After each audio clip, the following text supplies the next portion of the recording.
يريد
Masjid Nurul Hidayah yang disampaikan oleh Bapak Muhammad Zikri kepada beliau pada kesempatan ini.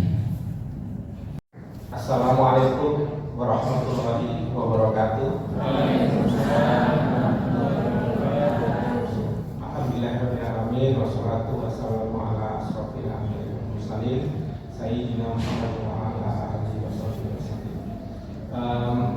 Pertama tentunya alhamdulillah bersyukur kehadirat Allah Subhanahu wa taala karena atas rahmat dan karunia-Nya kita dapat berkumpul di tempat yang dimuliakan Allah ini, di rumah Allah, Masjid Nurul Hidayah, dalam kegiatan peringatan Nuzulul Quran sekaligus pemberian santunan dari Masjid Nurul Hidayah pada anak-anak semua yang kami sayangi,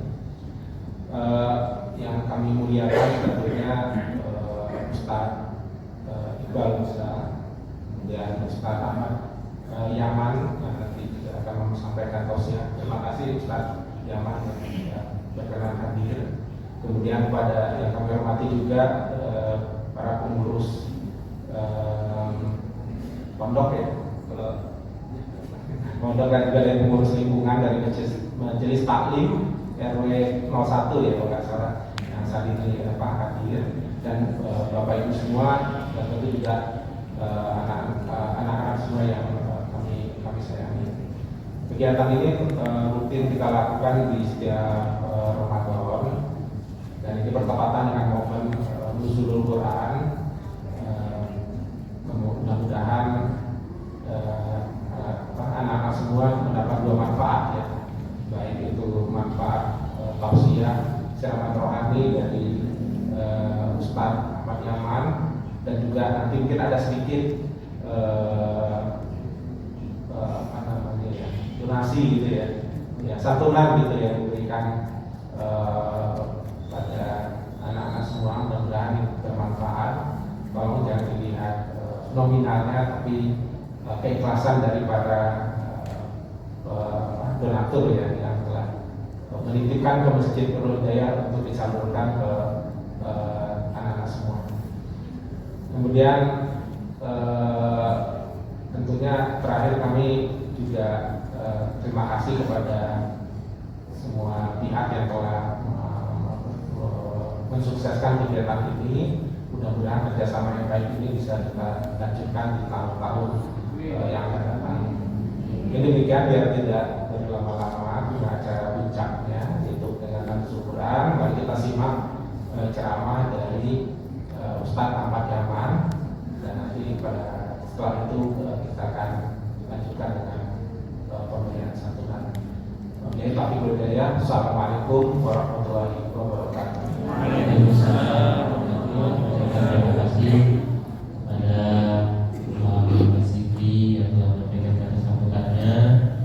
Baik, adik sekalian dan ibu sekalian, mari kita sama-sama kita dengarkan taudi atau tausiah dari.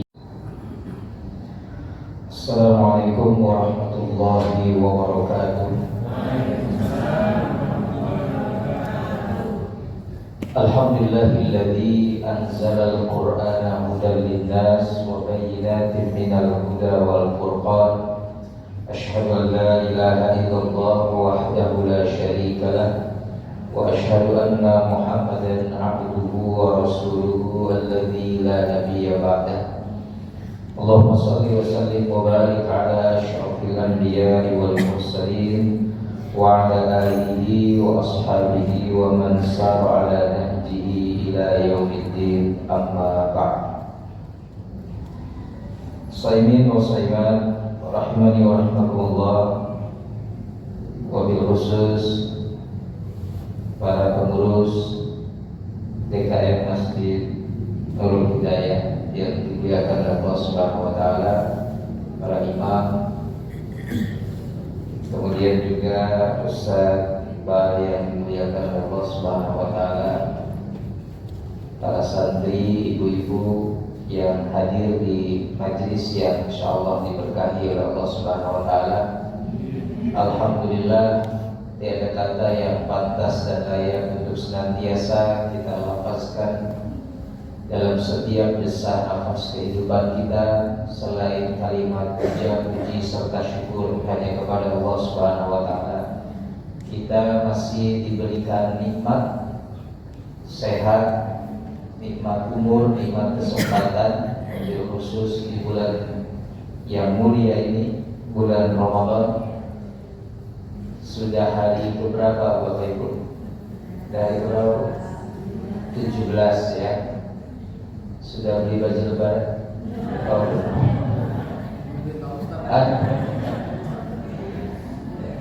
Alhamdulillah bisa hadir ya di tempat ini, bisa silaturahim dengan ibu adik-adik semua. Insyaallah ini pertemuan yang mendatangkan banyak keberkahan dan kebaikan dari Allah Subhanahu wa taala. Salawat serta salam senantiasa tercurah limpahkan kepada uswah hasanah kita, suri tauladan yang terbaik sepanjang zaman, Nabi Allah Muhammad sallallahu alaihi wasallam, kepada keluarganya, para sahabatnya, umatnya yang senantiasa istiqomah menjalankan ajaran-ajarannya. Shaimin wa shaimat rahimani wa rahimakumullah.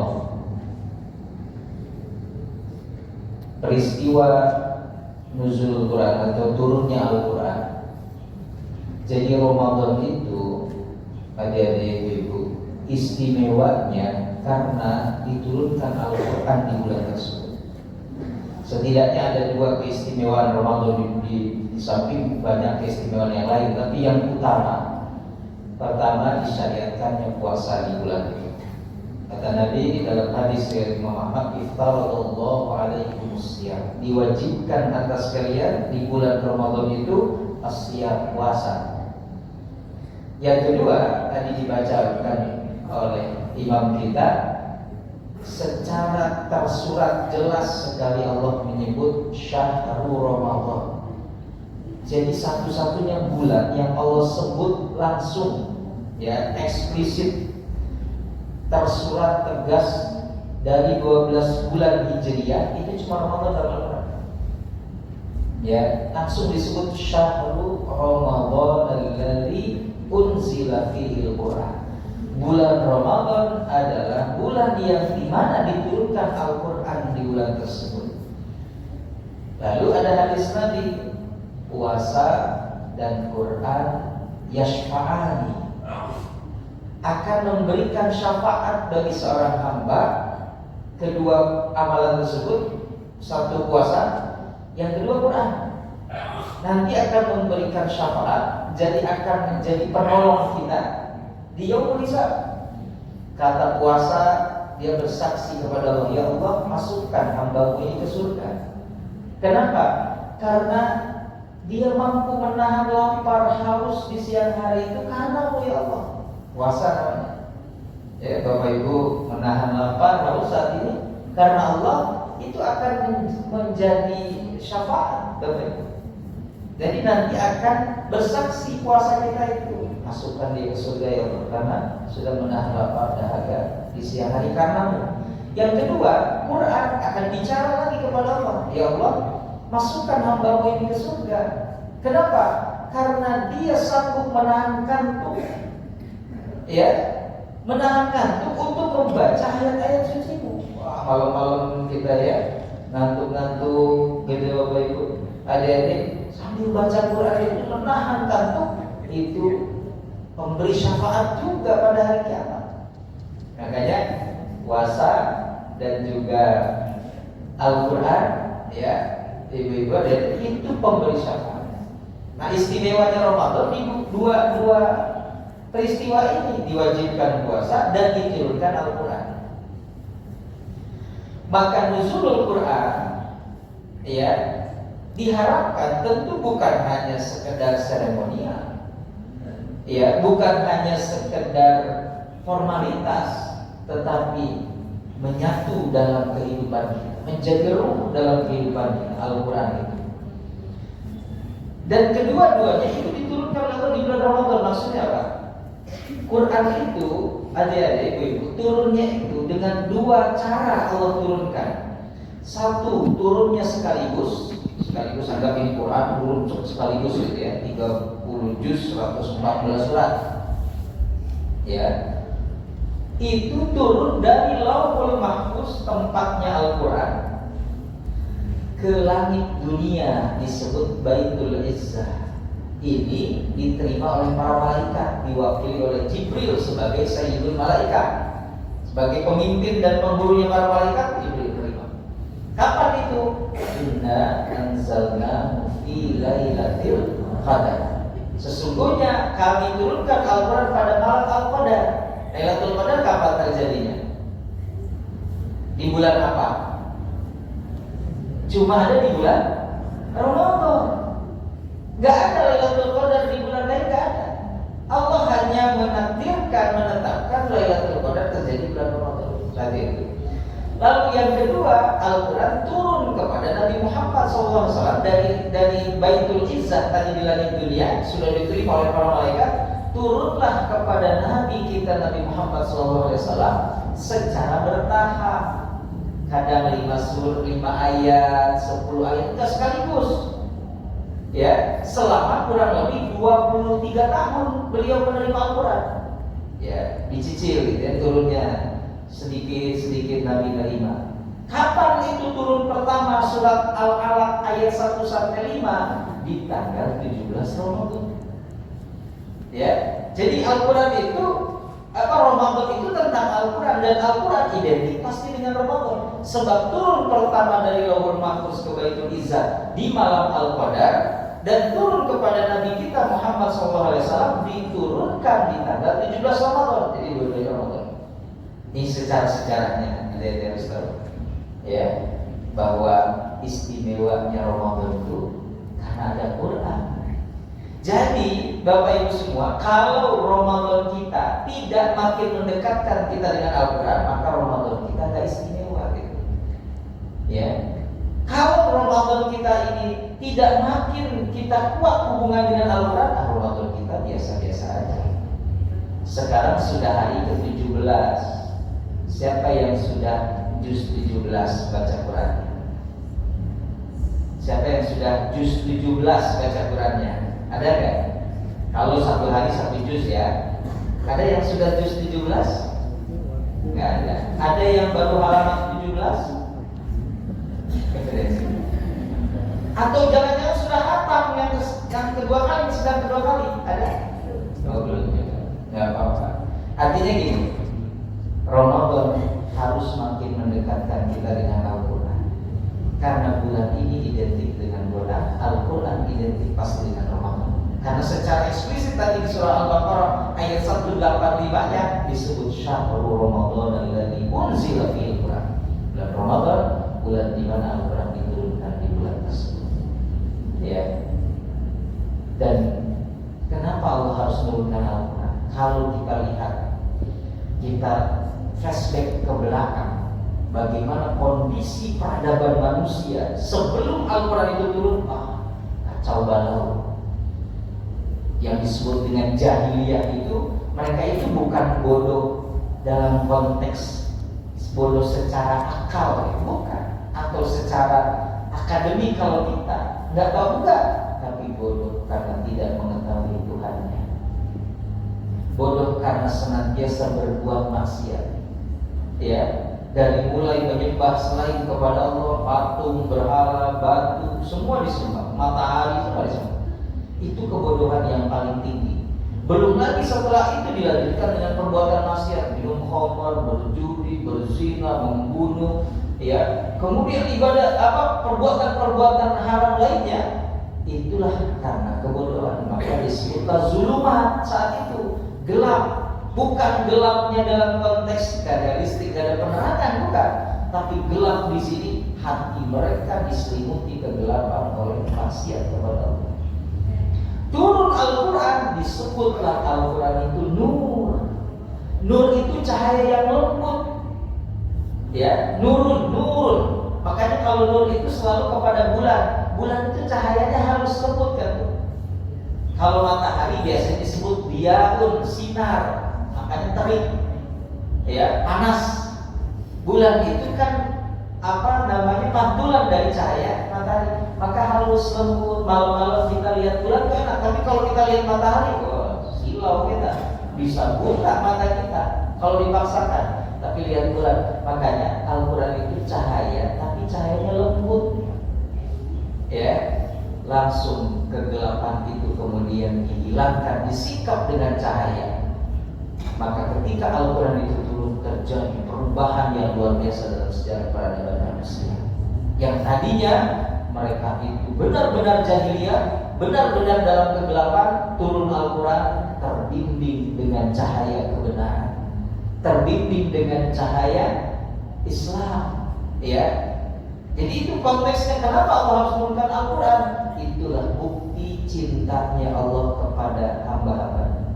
Seandainya Al-Quran tidak turun, Bapak Ibu, adik-adik semua, kita masih berada dalam kejahilian. Walaupun modern dalam teknologi, walaupun modern dalam dunia, ya, walaupun canggih dalam peradaban yang lainnya, tapi ketika tidak terbimbing dengan Al-Quran, demi Allah kita dalam keadaan merugi, dalam keadaan kegelapan, dan dalam keadaan kebodohan, kezaliman. Maka diturunkan Al-Quran. Disitulah terang, kemudian terbimbing dan menenteramkan. Al-Quran itu coba kan, kalau baca Quran tenang ya, saking tenangnya ngantuk gitu ya. Saking tenangnya Ustaz gitu ya, sampai ngantuk ketiduran, tidak apa-apa. Itu memang tadi orang menahan kantuk untuk baca Quran itu luar biasa, syafaat nanti pada hari kiamat. Ya, tenang. Nabi SAW pernah beberapa minggu tidak Allah turunkan Al-Quran, gelisah beliau. Gelisah Nabi itu, ya Allah, kok nggak turun lagi Jibril? Kok aku nggak dibimbing lagi? Jadi setelah Nabi dapat wahyu surat Al-Alaq ayat 1-5, ya, itu agak ada jeda itu. Lama Nabi tidak mendapatkan wahyu. Kemudian turun surat Al-Mudaththir, ya, Al-Muzammil. Setelah itu lama nggak turun wahyu. Nabi gelisah, Bapak Ibu adik-adik. Kenapa ya? Sampai Nabi berpikir, jangan-jangan Allah sudah benci sama saya. Jangan-jangan Allah ninggalin saya. Ya, gelisah Nabi. Akhirnya Nabi naik lagi ke Gua Hira. Sampai di atas itu, seolah Nabi itu ingin kemudian naik ke langit dan bertemu dengan Allah, bertanya, ya Allah, kenapa engkau meninggalkan saat aku? Apakah engkau membenci aku? Kenapa kau tidak ada lagi wahyu turun? Jibril tidak lagi mendatangiku. Ya, baru gak lama kemudian turunlah surat Ad-Duha, Wad-Duha wal-laili idza saja, ma wadda'aka rabbuka wa ma qala. Demi waktu duha dan demi waktu malam apabila dia telah gelap gulita, ma wadda'aka rabbuka wa ma qala. Tuhanmu tidak akan meninggalkan dan menelantarkanmu. Nah, itu langsung Allah membuat sebuah pernyataan, hai Muhammad, jangan takut, Tuhanmu tidak akan pernah meninggalkanmu dan tidak akan pernah membencimu ataupun menelantarkanmu, enggak akan. Justru Allah akan senantiasa mendampingi dan memberikan petunjuknya. Ya, Al-Quran. Dari situlah Nabi merasa tenang lagi, karena setelah itu mawar dan rabbuka wa maqala. Ya, baru kemudian alam yajidka. Setelah itu kan ada ayat alam yajidka yatiman fa'awa. Kenapa kamu bisa berpikir bahwasanya Allah meninggalkanmu, sedangkan engkau dulu lahir dalam keadaan yatim? Nabi itu kan yatim, ya, belum nggak punya ketika lahir ayahnya sudah meninggal lebih dulu. Nabi itu nggak pernah ketemu sama ayahnya, foto juga nggak ada zaman itu. Maka kata Allah, kenapa kok bisa punya pikiran Allah meninggalkan? Dulu saat kamu lahir dalam keadaan yatim, kalau memang benar Allah menelantarkan, maaf, itu sudah terlantar. Makanya kenapa dalam Islam anak yatim benar-benar harus diperhatikan, ya, bersyukur ya. Misalnya ada adik-adik di sini yang memang yatim misalkan, lalu diasuh, dirawat, dibimbing oleh Ustaz, luar biasa. Ya, oleh Ustaz itu diajarin Islam, diajarkan tentang tauhid, tentang akhlak. Kalau tidak, biasanya mereka akan terlantar. Nah, mungkin akan tumbuh kembang di jalan, di terminal, misalkan di pasar-pasar yang tidak tersentuh dengan Islam, dengan akhlak Islam, ya. Nabi juga sama, lahir nggak punya ayah. Saat itu hadir kakeknya. Sebelum itu kemudian dirawat dulu oleh Halimah As-Sa'diyah dan juga suaminya, ya, di perkampungan namanya Bani Sa'ad. Jadi orang-orang Mekah dulu khususnya dan Jazirah Arab zaman dulu, kalau bayi lahir itu langsung dicarikan ibu susu dan tinggal di perkampungan supaya apa? Terjaga udaranya bersih. Mekah itu udah jadi metropolitan dulu karena tempat transit orang dari berbagai negara. Ada yang dari negeri Yaman, ada yang dari negeri Syam, gitu ya, dari utara, dari selatan, dari timur, dari barat.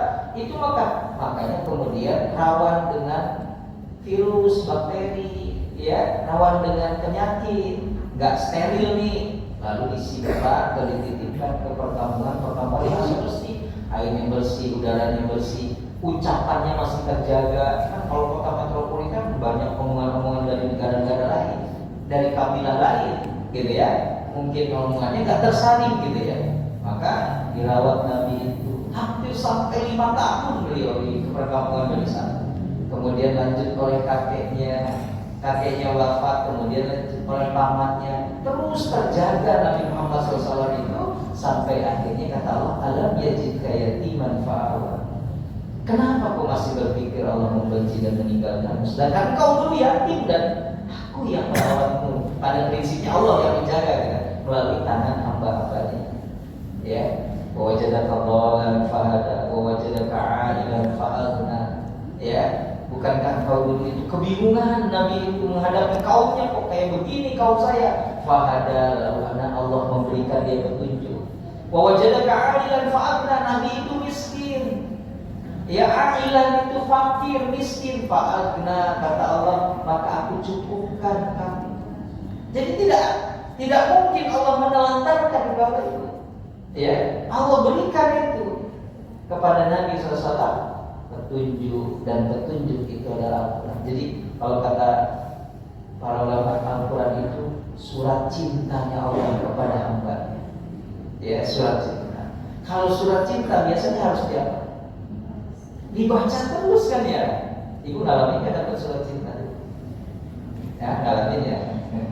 Atau ibu nggak pakai surat-suratan, langsung ketemuan, ya, mojok di bawah pohon, ya, masa lalu ya, mojok di bawah pohon, cari tempat yang sepi, ya, nggak pakai surat, ya. Kenapa? Dulu ribet pakai surat, ya, gitu ya. Harus beli kertas, udah gitu kertasnya disemprot minyak wangi, ya. Itu tuh Allah itu ngasih surat cinta yang harus kita terus baca, Bapak Ibu. Ya, jadi bentuk kita menerima cinta dan kasih sayang Allah dalam bentuk Al-Quran itu adalah kita senantiasa membacanya. Ya, jangan jadikan, kata Nabi, rumahmu seperti kuburan yang tidak pernah ada ayat-ayat Allah dibaca. Jangan jadikan tenggorokanmu ini kosong, nggak pernah lewat ayat-ayat Quran, gitu maksudnya. Ya, seperti Baitul Kharab, kata Nabi, seperti rumah yang kosong, rumah rusak kosong, ya, nggak ada penghuninya, nggak ada baca Quran. Ya, di Mesir dulu pernah ada begini, Bu. Ada kisah nyata gitu. Ada seorang anak tunggal perempuan kaya raya. Ayahnya, ibunya itu bisnismen, pengusaha sukses, kaya, mau apapun dia akan diberikan. Nah, sekolah si anak ini di sekolah sekolah internasional, sekolah mahal di kawasan Kairo dekat Sungai Nil, Kairo dan Giza waktu itu ya. Wah, itu kawasan elit karena di pinggir Sungai Nil, ya. Ada sekolah. Nah, di sebelah sekolah itu ada masjid. Suatu saat si gadis si gadis ini, anak gadisnya ini sekolah, lalu datanglah waktu zuhur kan, tiba waktu zuhur, sholat. Awalnya dia kok tertarik dengan suara azan. Dia muslim sebenarnya, muslimah. Orang tuanya muslim. Terdengar suara azan, tertarik. Ya, setelah azan Kemudian ada tausiah. Kalau di kita suka ada ceramah zuhur gitu, kajian zuhur. Ada tausiah. Terdengar oleh dia, syekhnya itu kemudian menyampaikan tentang janganlah rumah kalian seperti kuburan yang tidak pernah ibadah di dalamnya, penghuninya nggak pernah ibadah, nggak pernah dibaca Al-Quran di dalamnya oleh penghuninya. Jadi penghuninya nggak pernah baca Quran. Terus kuburan itu memang berdampingan kan Bu ya, tapi nggak saling sapa. Jangan sampai kemudian kita di rumah itu di keluarga kayak kuburan. Ibu nggak pernah nyapa ke suami kecuali pas lagi pengen duitnya. Ayah itu beras habis. Udah dapat, udah ada. Suami nggak pernah nanya, ini kayak kuburan kata saya itu. Terdengar masuk ke dalam hati si gadis ini. Lalu kemudian ternyata di bulan itu tuh dia itu ulang tahun ke-17. Coba biasa ya ulang tahun ke-17 apa namanya Sweet 17 katanya ya, bukan Sweet 7 Up, bukan minuman. Sweet 17. Lalu ayahnya kan sama ibunya itu langsung, nah kamu udah gede anak-anak umur 17, ya lusa kamu ulang tahun, kamu mau minta hadiah apa dari ayah? Mobil, ya, liburan ke Eropa, emas, perhiasan maksudnya, atau apa yang kamu mau minta sama ayah? Barangkali juga orang kaya kan, kalau ibu, kamu mau hadiah apa? Sendal jepit, nasi tumpeng, nah, gitu kan. Tapi ini enggak langsung mobil, liburan Eropa atau perhiasan dan sebagainya. Kamu mau main sama teman-teman kamu, nanti ayah ongkosin. Kata ibunya, kamu mau hadiah apa dari mama? Nah, ibunya juga kan pengusaha sama dua-duanya. Si anak gadisnya itu dingin saja dia begitu ya, tidak merespon. Lalu kemudian dia tanya, ayah, mama saya belum pernah dengar dari kecil, saya belum pernah dengar ayah sama mama baca Quran. Kita muslim kan? Ya kita muslim. Ayah kita kakek nenek kamu muslim, orang tua ayah muslim, orang tua mama kamu muslim. Ya tapi ayah mama, aku belum pernah dengar dari kecil ayah mama suka baca Quran, dan aku belum pernah diajarkan Quran sampai 17 tahun. Ya ayah, kok rumah kita jadi kayak kuburan ya? Padahal rumahnya itu mewah, ya mewah. 2 lantai segala, supir ada, pembantunya lengkap, yang ngurus ini, yang ngurus ini, beda-beda mata supirnya satu-satu, suaminya punya supir, ayahnya itu ibunya juga supir, dia juga kalau sekolah diantar, terjemput, tinggal duduk manis. Ayah, saya pengen hadiah istimewa di ulang tahun saya ke-17, keluarkan saya dari kuburan ini. Keluarkan saya dari kuburan ini. Wah, ayahnya kaget. Nah, kenapa kamu? Iya, saya dengar ayah, saya mengatakan rumah yang tidak pernah ada baca Quran penghuninya di dalam kayak kuburan ya. Maka saya ini seperti di kuburan. Keluarkan saya dari kuburan ini ya. Maka keluarkan saya dari kuburan ini. Saya nggak butuh liburan ke Eropa, saya nggak butuh mobil baru, saya nggak butuh perhiasan. Keluarkan saya dari kuburan ini. Wah, ayah dan ibunya seketika itu tertunduk, meneteskan air mata, nangis. Selama ini ternyata mereka sudah terlena dengan dunia. Mereka memang memenuhi semua kebutuhan duniawi anak gadisnya itu, apapun yang diminta selalu tersedia. Namanya juga anak satu-satunya sematawayang, kaya raya dia, mau apa juga silakan. Tapi ternyata ada ruang kosong yang tidak bisa terisi dengan liburan ke Eropa. Ada ruang kosong yang tidak bisa terisi dengan mobil mewah, Bapak Ibu. Ada ruang kosong yang tidak bisa terisi dengan perhiasan sebanyak dan semewah apapun, nggak bisa. Itulah Al-Quran. Ya, ruang kosong dalam hati kita. Tadi, hatimu jangan seperti rumah kosong. Mau semewah apapun, Bapak Ibu, rumah kosong, konotasinya nanti apa kita sebutnya? Angker kan? Kan kalau ada rumah mewah terus kosong gak terisi, mau gak ibu kalau kadang-kadang lewat juga ibu lari, pakai permisi segala lagi. Udah jelas gak ada penghuninya, ya. Tapi memang benar itu bisa saja dihuni oleh jin, ya. Maka jangan jadikan rumah kosong. Kita kalau punya rumah terus kamarnya ada ya, jangan nggak terlalu banyak. Kalau ada kamar yang kosong itu tanda tak terisi, bisa saja kemudian diisi oleh yang lain gitu, bukan makhluk nyata. Nah jadi adik-adik semua, ya, betapa Al-Quran itu adalah bentuk kasih sayang Allah. Makanya disebutnya rahmah. Rahmat itu kasih sayang Allah tak berujung, tak bertepi, itu rahmat. Jadi rahmat Allah tuh nggak ada ujungnya, nggak ada akhirnya, tak terbatas. Makanya ada mahabbah, ada mawaddah, ada rahmah. Itu bedanya. Kalau mahabbah, cinta yang bisa saja berujung bosan. Cinta yang konotasinya atau sudut pandangnya itu fisik, materi, itu mahabbah biasanya. Ibu dulu suka sama suami karena tampannya, boleh nggak Bu? Boleh, mahabbah namanya. Ibu suami ibu suka karena ibu karena cantiknya, ya mahabbah. Mau sebut orang nggak cantik juga karena ibu aja paling cantik menurut suami, mahabbah. Tapi ini ada masa berlakunya. Udah lewat sebulan, 2 bulan, setahun, 2 tahun, kata suami ibu masih cantik nggak?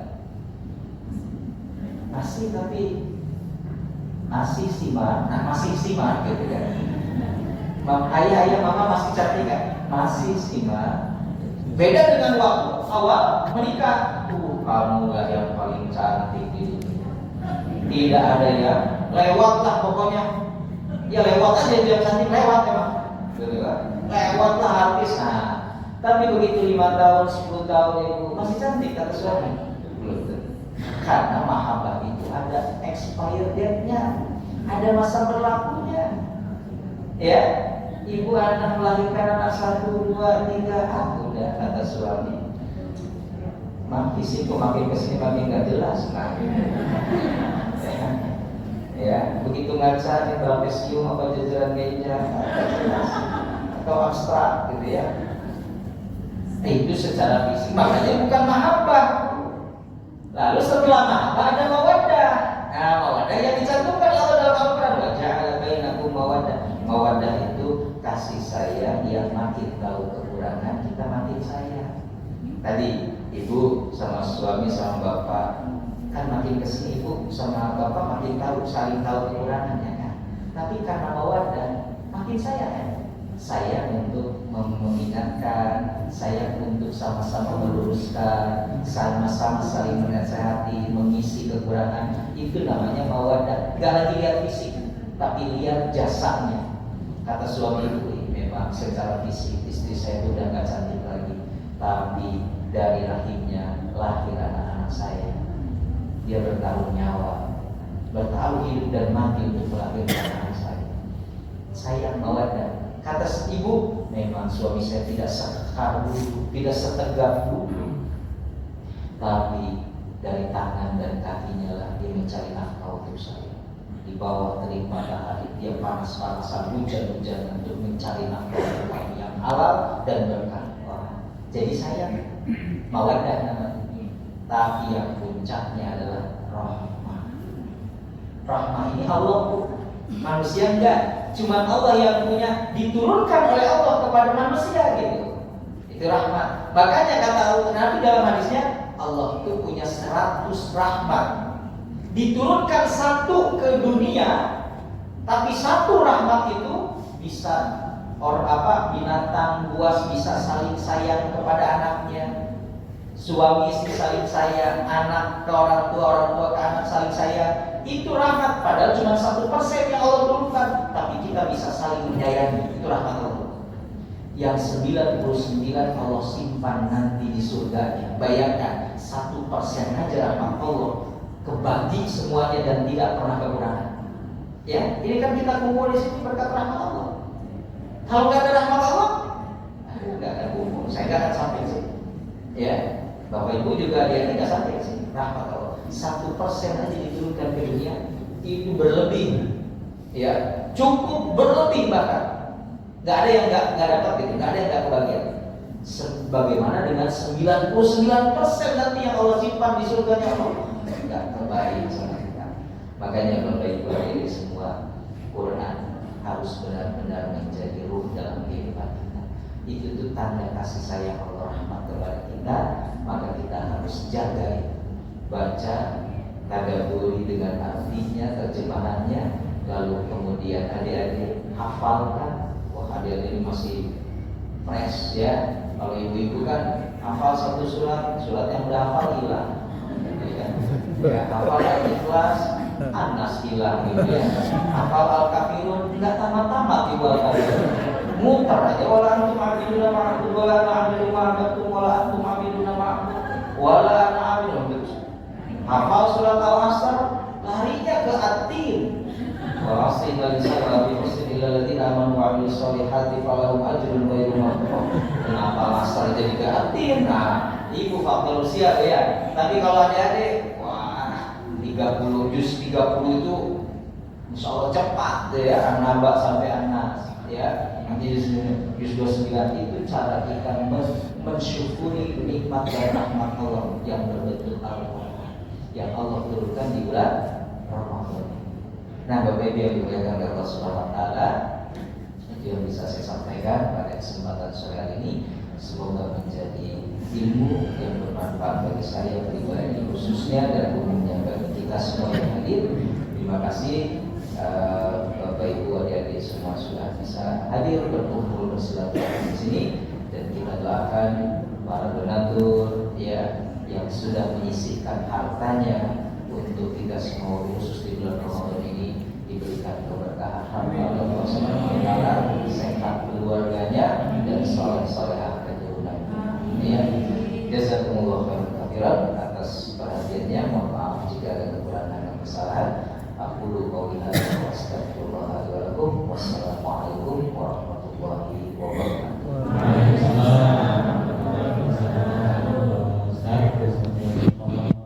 Selanjutnya untuk agenda kita pada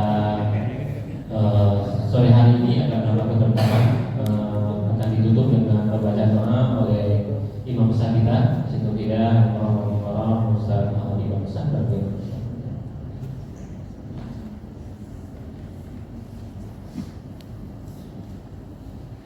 Assalamualaikum warahmatullahi wabarakatuh. Ibu-ibu, adik-adik, anak-anak yatim yang dirahmati Allah Subhanahu wa taala, mari kita doakan khusus para donatur kita, adik-adik hadapan kita, orang tua kita, Bapak Dikri, Bapak Gari, serta yang lain yang saya tidak sebutkan tanpa terkecuali. Mudah-mudahan mereka yang telah menyisihkan hartanya untuk kita semua, kita doakan semoga senantiasa bertahan panjang umur, sehat walafiat, Allah luaskan rezekinya, serta Allah Subhanahu wa taala akan mudahkan segala urusannya, serta keluarganya dijadikan keluarganya yang sakinah wa warahmah. Dan yang kedua, mari kita berdoa untuk orang tua kita, suami-suami ibu yang telah dipanggil oleh Allah Subhanahu wa taala, mereka yang sudah berada dalam barzah. Mudah-mudahan doa yang kita hantarkan kepada Allah Subhanahu wa taala, Allah jadikan kubur mereka raudhah min riyadil jannah, senantiasa mendapatkan curahan rahmat serta maghfirah di sisi Allah Subhanahu wa taala. Amin ya rabbal alamin. Ala hadhihi niyyah wa ala kulli niyatin shalihah wa ila hadratin nabi Muhammadin Mustafa Rasulillah sallallahu alaihi wa alihi wasallam wa azwajihi wa dhurriyyatihi wa ahli baitihi wa ansarihi wa ashabihi wa ila arwahi ikhwanihi min al-anbiya wal mursalin wal awliya wash syuhada wash shalihin wal a'immatil mujtahidin wal ulama'il 'amilin wal musannifin fil malaikatil muqarrabin thumma ila arwahi abaina wa ummahatina wa ajdadina wa jaddatina wa masyayikhina wal mu'allimina fid din wa li jami'il muslimina wal muslimat wal mu'minina wal mu'minat الأحياء منهم والأموات أن الله يتغشاهم بالرحمة والمغفرة ويسكنهم الجنة ويرفع مقامهم إلى أعلى العليين بجوار النبيين والصديقين والشهداء والصالحين وينفعنا ببركاتهم وأسرارهم وأنوارهم وعلومهم ونفحاتهم في الدين والدنيا والآخرة. شيء لله لهم الفاتحة.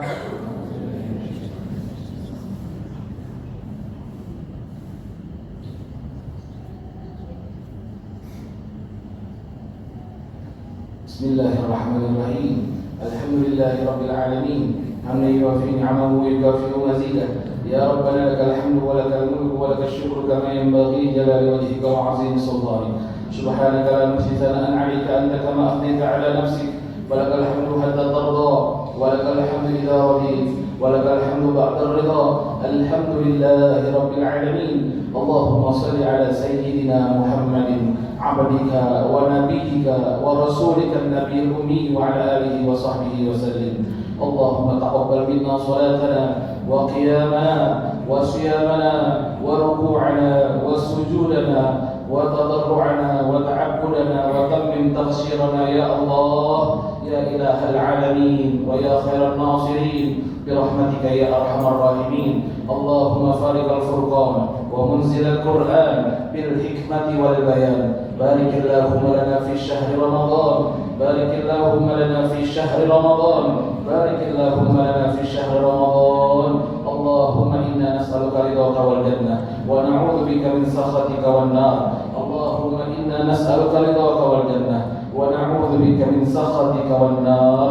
اللهم إنا نسألك رضاك والجنة ونعوذ بك من سخطك والنار. اللهم إنك عفو تحب العفو فاعف عنا. اللهم إنك عفو تحب العفو فاعف عنا. اللهم إنك عفو كريم تحب العفو فاعف عنا يا كريم. اللهم أعتق رقابنا ورقاب والدينا من النار. اللهم أجرنا من النار يا مجيب برحمتك يا أرحم الراحمين. ربنا اغفر لنا ولوالدينا وارحمنا وارحمهم كما ربونا صغارا. ربنا هب لنا من أزواجنا وذرياتنا قرة أعين واجعلنا للمتقين إماما. ربنا لا تؤاخذنا إن نسينا أو أخطأنا. ربنا ولا تحمل علينا إصرا كما حملته على الذين من قبلنا. ربنا ولا تحملنا ما لا طاقة لنا به. واعف عنا واغفر لنا وارحمنا أنت مولانا فانصرنا على القوم الكافرين. ربنا تقبل منا إنك أنت السميع العليم وتب علينا إنك أنت التواب الرحيم. رب اغفر وارحم وأنت خير الراحمين. ربنا آتنا في الدنيا حسنة وفي الآخرة حسنة وقنا عذاب النار. وصلى الله وسلم على نبينا محمد خاتم النبيين وإمام المرسلين وعلى آله وصحبه أجمعين. بفضل سبحان ربك رب العزة عما يصفون وسلام على المرسلين والحمد لله رب العالمين. والعفو منكم والسلام عليكم ورحمة الله وبركاته.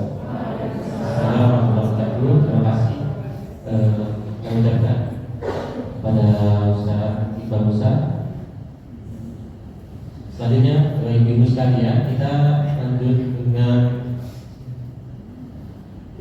dengan santunan atau penyerahan titipan dari jamaah kami, dan ini juga pekerjaan masih berbeda bersama dengan IPB. Ibu sekalian, IPB itu adalah Ikatan Pegawai Bank Indonesia yang alhamdulillah menyediakan santunan pemberian manfaat kepada kita sekalian dari ibu. Nanti saya panggil nama satu-satu ya, biar nggak semuanya rebutan nih ke depan pulang. Nanti bertanya Bu, Ibu maju atau ada yang maju ke sini, salaman nanti mungkin persilakan sama Ibu sekalian.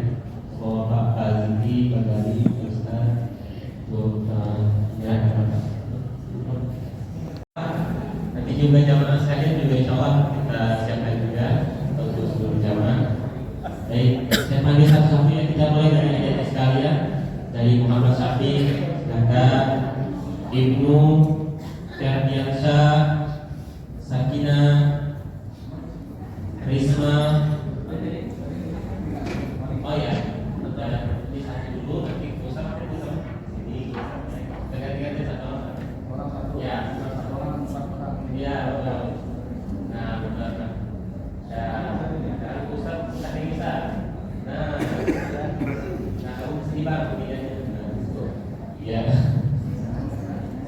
Risma, Ulfa, Alia Fitri, Ulfa, Alia Fitri, Arka, Alia, nanti bang, ini segera bang, Arka, ya, Arka dan Alia, Alia, Wija, Ulfa, yang anak sekalian diri semuanya, nah, tiga semuanya. Ulfa, Fahri, Hana Pratiwi, Sagisna, Sari, Kaila Sapitri, Aniza, Asti, Hanum, Rangga, Najri, Kansa, Bella, Ilham dan Farah. Nah, langsung ambil ini nak ya. Jadi ada yang belum datang nanti saya bilang, nanti yang belum datang nanti saya sampaikan. Sekarang ibu-ibu dari Ustaz